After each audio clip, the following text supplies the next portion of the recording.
What is going on, everyone? How's it going? Just so you know, this is going to be a spoiler full review for Crisis on Infinite Earths Part 2. And just so now that's out of the way, let's get into it.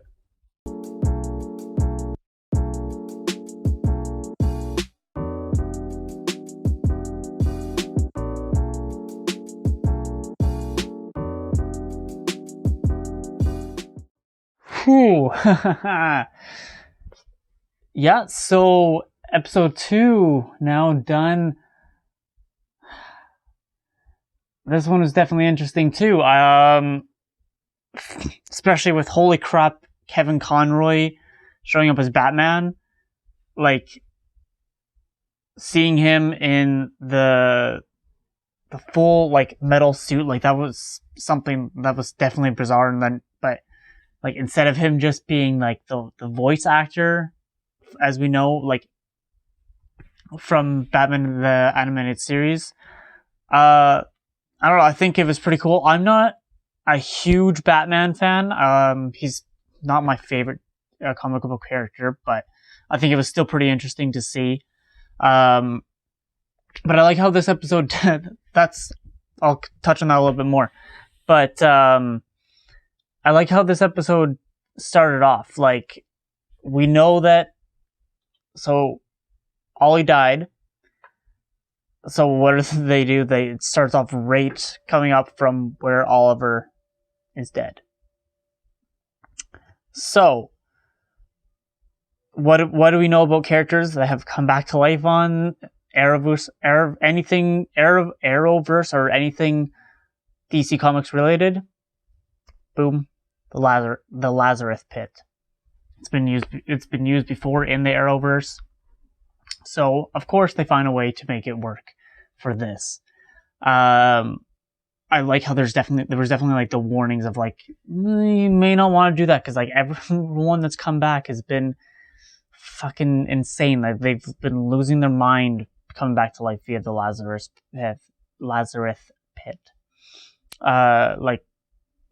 And they kind of touched on a little bit of what I was like confused by last episode.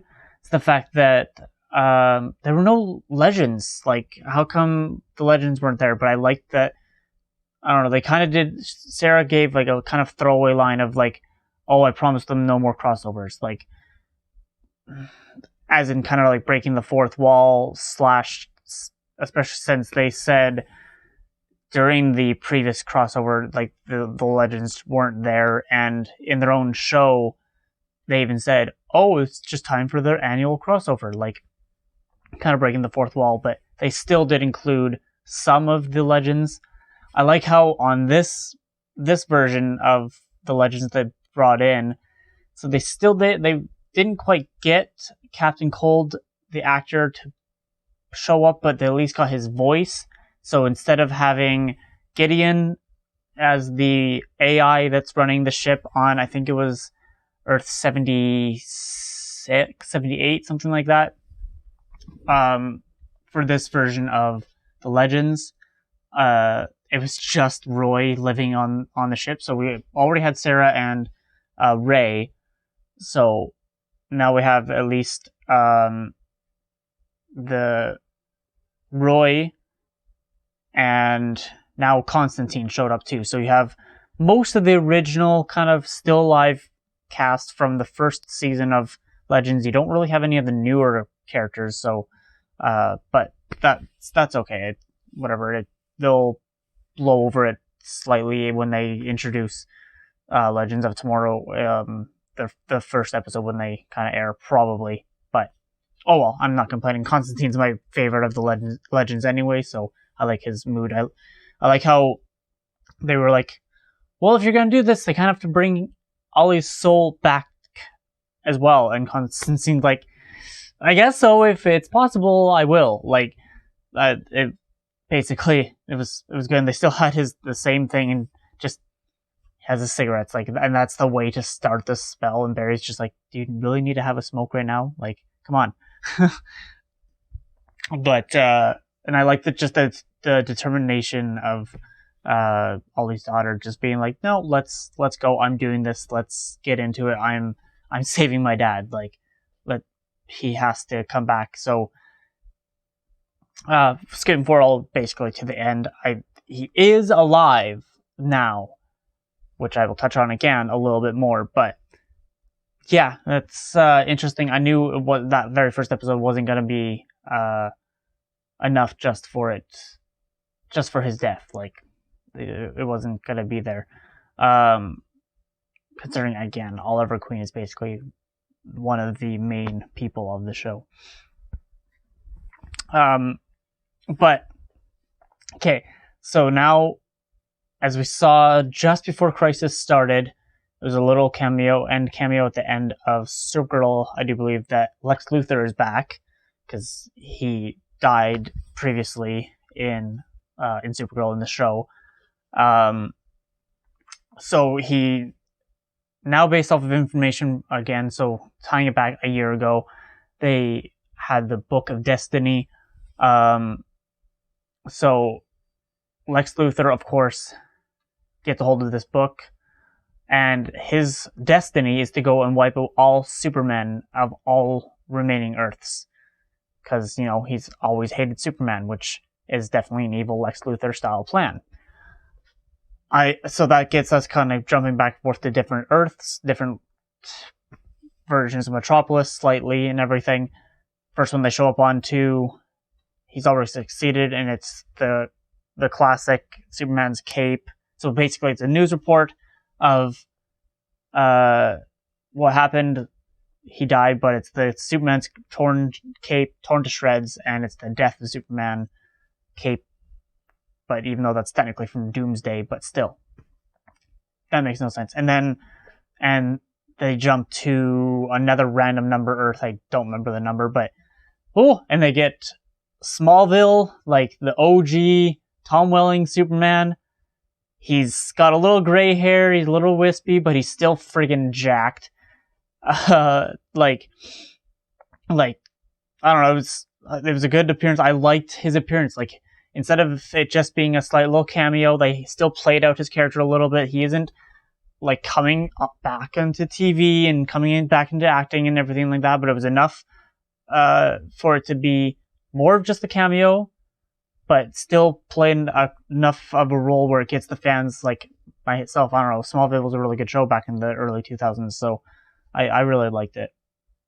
I just wish they would have done what they did. When did they do it? In I think it was the previous crossover. They used the exact same set, the same farm and everything like that. I wish they would have thrown in the "Will somebody save me" theme song music like they used in Smallville. That would have been fun and interesting, but oh well. I guess they don't need it, but I did like the little part where, so Lex shows up, he has a kryptonite rock, points it at him. You expect the weak stomach moment that he normally gets from Smallville, but nothing happened. He just picks it up and throws it away like nothing. Oh, I just gave up my powers. Okay, how does Superman just give up his powers? I don't know. Maybe there's explanation in the comics. I'm not enough of a comics nerd person, individual, to know all this. I like the shows and I'm definitely interested, but maybe it will be explained, but probably not. Anyway, but yeah, I liked the reaction. So Lex is just like, okay, and pieces out, teleports back again. So they transfer to another Earth. I think this one was 96 or something like that. And you see current day, current CW Arrowverse, Superman with Lois and Iris, because she went to help them for whatever reason. She was there. She didn't really play much of a role. She just said that she has a role to play, but it doesn't really show what yet. But I guess that we'll figure out later.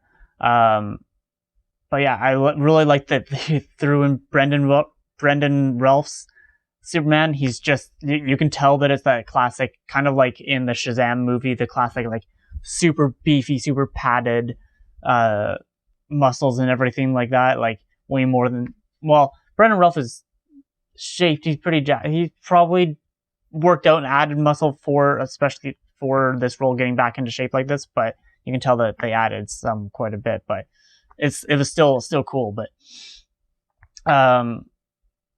yeah, I like, and then Lex shows up and opens the book and gets both these two Supermen to fight each other, and it goes into a big brawl, jumping into classic Superman fight of through the buildings, a little bit of punching and chasing and stuff like that. It wasn't anything too epic, but it was enough to fight against for a Superman versus Superman fight, and it was still pretty cool.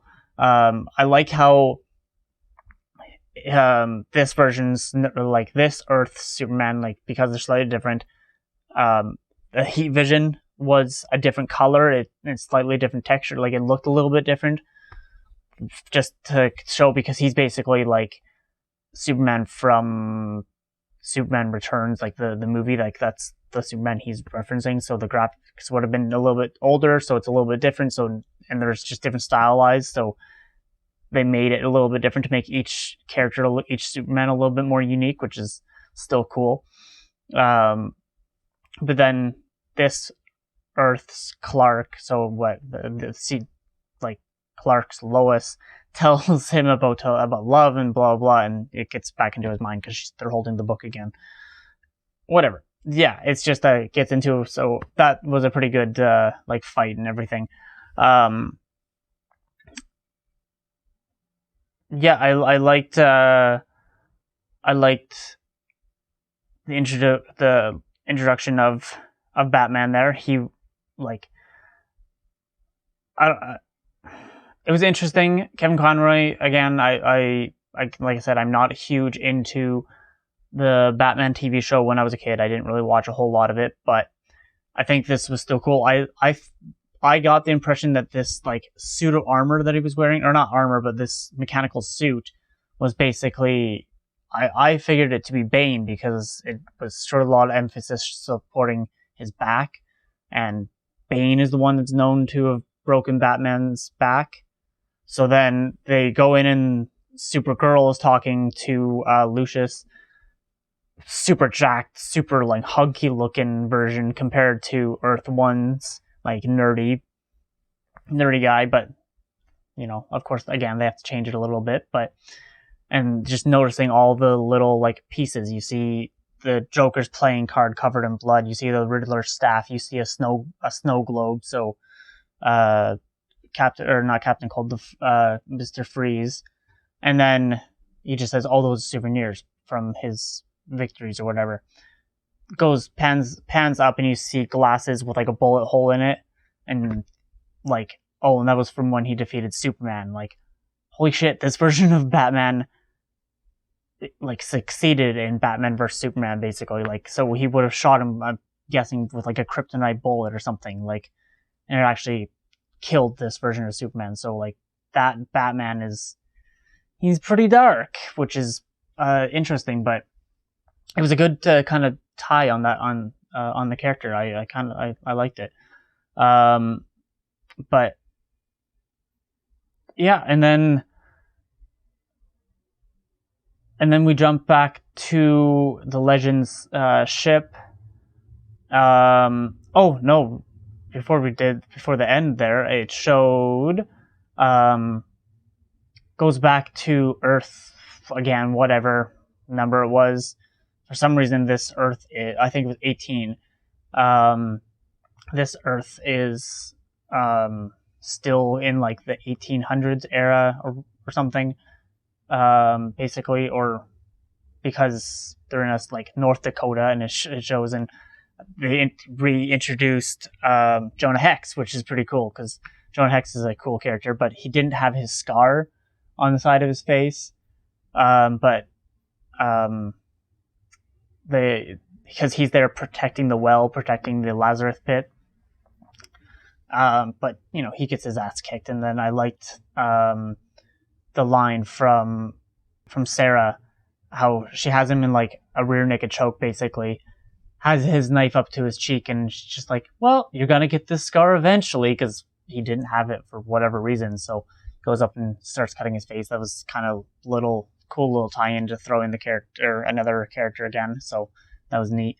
But yeah, and then we're sitting and waiting, and we find out, holy shit, yep, Oliver is definitely still back to life. It worked. They weren't sure if it was going to, but of course Ollie's back. So I knew it wasn't gonna be just the one episode, but but of course he's not exactly himself. He's going a little just apeshit, but that's what happens with the Lazarus Pit. They knock him out, and we see Constantine. He's doing his thing. He's going through, and apparently this dark matter, all this dark matter in the universe or whatever, dark energy and everything, is draining his ability to do magic and stuff. So that must be the reason why he can't.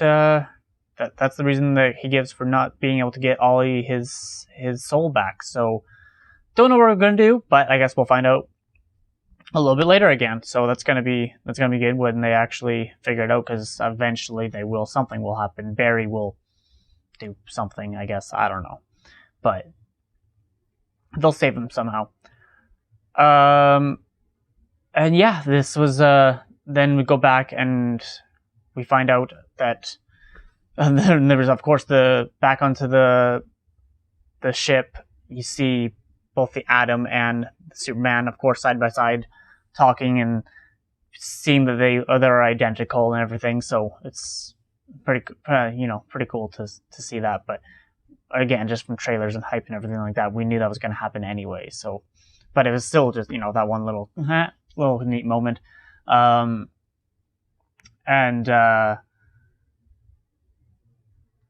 like the fact that because they're on this Earth's Rory's ship, there's just beer bottles everywhere, because that's his character. He's just constantly drinking. It's hilarious. Just a little little nod to him as a character, which is cool. The whole episode was surrounded about finding these paragons, these beings of power that will be able to help defeat the crisis, defeat the Anti-Monitor. This is the first time they actually officially introduced him. We had Doppelganger Ray as Superman. We had, of course, Supergirl. We had Sarah Lance, leader of the Legends. And then we thought the whole idea was to go to this Earth, was to find this version of Batman, but it turns out, yeah, as I was previously saying, he ain't exactly a nice guy. So it was her. Turns out that it's Batwoman of Earth 1.